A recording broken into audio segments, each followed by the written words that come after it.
СДСМ со иницијатива до Уставниот суд бара поништување на измените на Законот за внатрешни работи. Според опозицијата, законот е скандалозен и ќе донесе брутална партизација на Министерството за внатрешни работи, кое ќе се претвори во партиски механизам за пресметка со неподобните и заштита на криминалот и корупцијата на власта.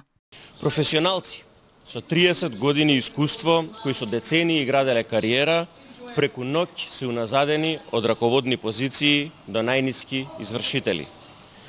Кариерниот систем е укинат. Се гази правото на работа и слободен избор на вработување загарантирани со Уставот. Се формираат партиски комисии за селекција кои надвор од очите на јавноста и без вклучување на репрезентативниот синдикат ќе одлучуваат кој е подобен, а кој не. Тошковски удира и по џебот на полицијата.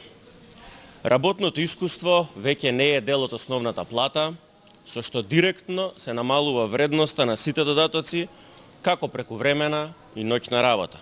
Криминалот, непотизмот и кронизмот се символи на СДС. Сега се работи одговорно и посветено на заштита на стабилноста, безбедноста и достоинството на граѓаните, возврати од ВМРО-ДПМН. СДС нема кредибилитет да зборува за непотизам, ниту безбедност, затоа што 7 години беа заштитници на криминалот и криминалните банди.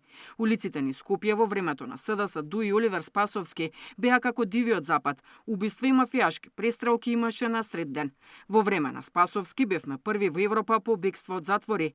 За разлика од минатото, кога полицајци се удираа во пајаци, сега МВР реагира одлучно, брзо и професионално за сите кривично-правни и прекршочни настани. Професионалната и независна полиција е темел на секое демократско општество.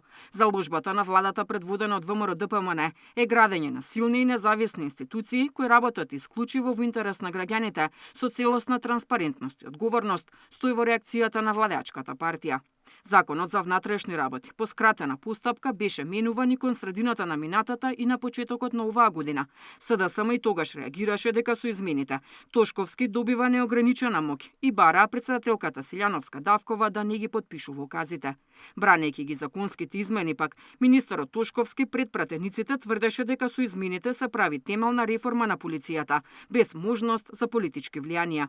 Со последните измени, СВР Скопје повторно станува оддел, а Скопската полиција добива поголеми овластувања. Целосната примена на законот почнува од 1 јули годинава. Диспина Тодоровска, Сител телевизија.